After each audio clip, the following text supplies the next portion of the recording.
We're about to take this LS. I'm gonna give y'all an update on what all he done to his car and everything. But we can go ahead and take this block up here to the machine shop and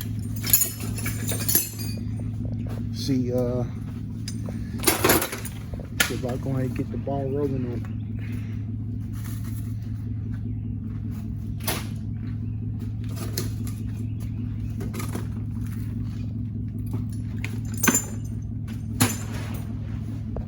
All right, so we got the block loaded up.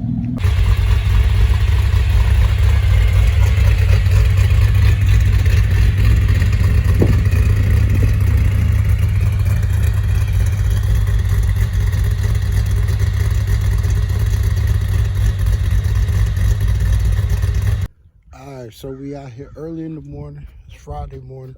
Go ahead and pop these axles out and measure for the bearing for the C-clip eliminator. Gear oil already coming out.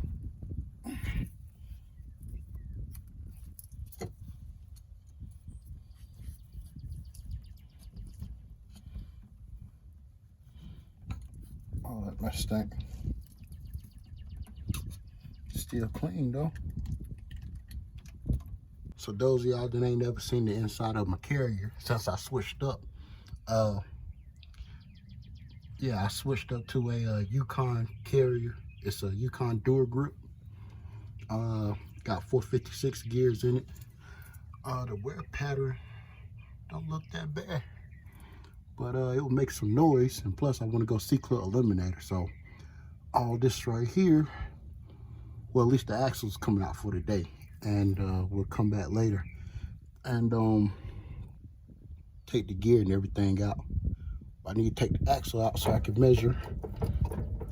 You know what? That might have had a whole lot to do with it right there.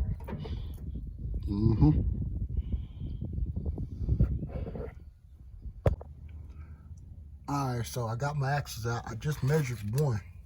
Measured up at like 140.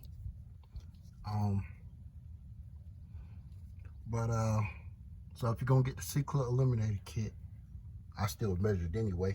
But what I'm gonna need is 9200 by Moser Engineering C-clip eliminator kit, part number 9200.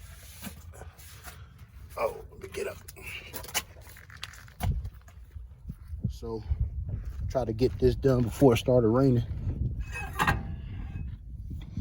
So this is where you want to measure at. I just got off the phone with Moser.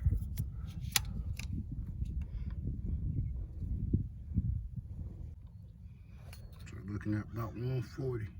But yeah, so part number 9200, C-clip eliminator for my setup. So that's what we got going on. So now I know what I need to get. I can go ahead and put the order in. And I did say I got a tooth chipped off. So get a new gear. I was gonna get a new gear anyway. I'm just trying to decide on which gear I should get. Either get the 456 or go back with the 456 or stick a 411 in it. I'm kind of leaning towards the 411. All right, so I just pulled the carrier out. I already got my axles out and everything. I already ordered. I messed up.